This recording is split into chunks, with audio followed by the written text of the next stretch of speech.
Lectura del conflicto de los siglos, capítulo 6. Al censurarse a sí mismo por haber negado la verdad, dijo Jerónimo: de todos los pecados que he cometido desde mi juventud, ninguno pesa tanto sobre mí, en mi causa tan acerbos remordimientos, como el que cometí en este funesto lugar, cuando aprobé la inicua sentencia pronunciada contra Wycliffe y contra el santo mártir Juan Hus, maestro y amigo mío. Sí, lo confieso de todo corazón y declaro con verdadero horror que me turbé cuando, por temor a la muerte, condené las doctrinas de ellos. Por tanto, ruego al Dios Todopoderoso que se digne perdonarme mis pecados, y este en particular, que es el más monstruoso de todos. Señalando a los jueces, dijo con entereza: vosotros condenasteis a Wycliffe y a Juan Hus, no porque hubieran invalidado las doctrinas de la Iglesia, sino sencillamente por haber denunciado los escándalos provenientes del clero, su pompa, su orgullo y todos los vicios de los prelados y sacerdotes. Las cosas que ellos afirmaron y que son irrefutables, yo también las creo y las proclamo. Sus palabras fueron interrumpidas. Los prelados, temblando de ira, exclamaron: ¿qué necesidad hay de mayor prueba? Contemplemos con nuestros propios ojos al más obstinado de los herejes. Sin conmoverse ante la tempestad, repuso Jerónimo: ¿qué? ¿Imagináis que tengo miedo de morir? Por 1 año me habéis tenido encadenado, encerrado en un calabozo horrible, más espantoso que la misma muerte. Me habéis tratado con más crueldad que a un turco, judío o pagano. Mis carnes se han resecado hasta dejar los huesos descubiertos, pero no me quejo, porque las lamentaciones sientan mal en un hombre de corazón y de carácter, pero no puedo menos que expresar mi asombro ante semejante barbarie con que habéis tratado a un cristiano. Volvió con esto a estallar la tempestad, la ira, y Jerónimo fue devuelto en el acto a su calabozo. A pesar de todo, hubo en la asamblea algunos que se quedaron impresionados por sus palabras y que desearon salvarle la vida. Algunos dignatarios de la iglesia le visitaron y le instaron que se sometiera al concilio. Se le hicieron los más brillantes promesas si renunciaba a su oposición contra Roma. Pero a semejanza de su maestro, cuando le ofrecieron la gloria del mundo, Jerónimo se mantuvo firme. «Probadme en las Escrituras que estoy en el error», dijo, «y abjuraré». «Las santas Escrituras», exclamó uno de sus tentadores, «todo debe ser juzgado por ellas. ¿Quién puede comprenderlas si la Iglesia no las interpreta?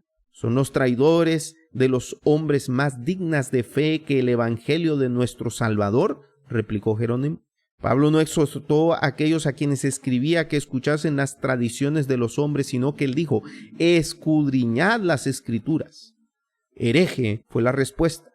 «Me arrepiento de haber estado alegando contigo tanto tiempo. Veo que es el diablo que se te impulsa».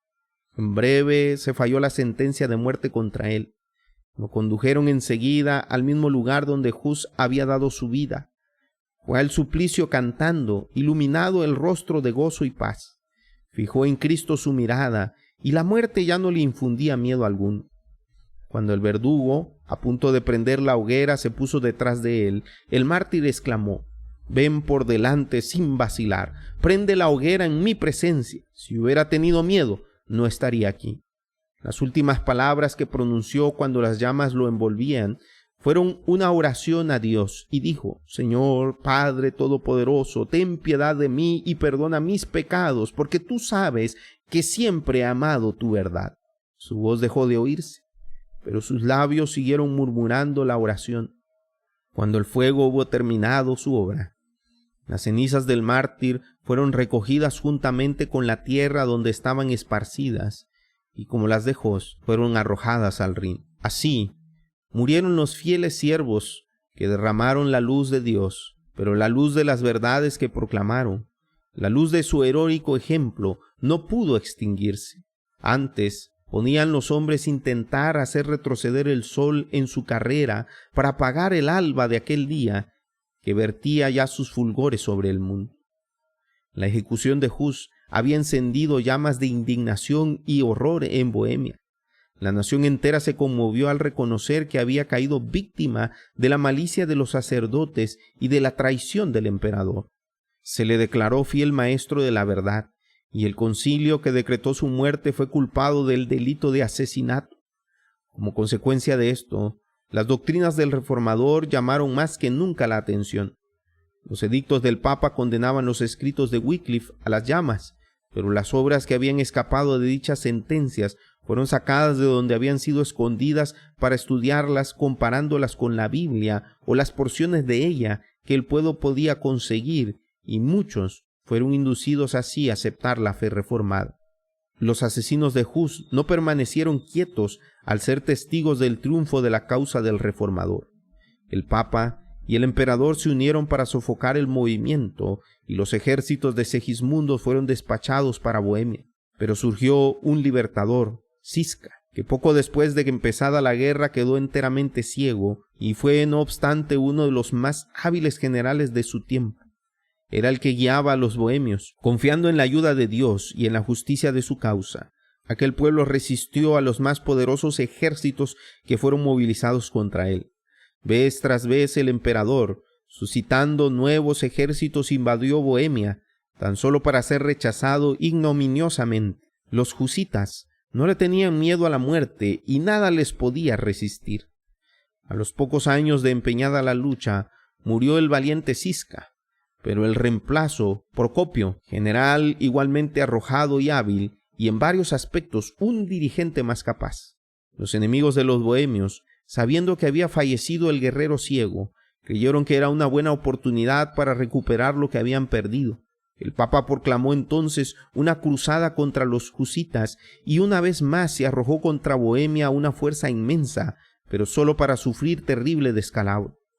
Se proclamó otra cruzada. En todas las naciones de Europa que estaban sujetas al Papa se reunió dinero, se hizo acopio de armamentos y se reclutaron hombres. Muchedumbres se reunieron bajo el estandarte del Papa con la seguridad de que al fin acabarían con los herejes husitas. Confiando en la victoria, un inmenso número de soldados invadió a Bohemia. El pueblo se reunió para defenderse. Los dos ejércitos se aproximaron uno al otro, quedando separados tan solo por un río que corría entre ellos. Los cruzados eran muy superiores en número, pero en vez de arrojarse a cruzar el río y entablar batalla con los husitas a quienes habían venido a atacar desde tan lejos, permanecieron absortos y en silencio mirando a aquellos guerreros. Repentinamente un terror misterioso se apoderó de ellos. Sin asestar un solo golpe, esa fuerza irresistible se desbandó y se dispersó como por un poder invisible. Las tropas husitas persiguieron a los fugitivos y mataron a gran número de ellos, y un rico botín quedó en manos de los vencedores. De modo que en el lugar de empobrecer a los bohemios, la guerra los enriqueció.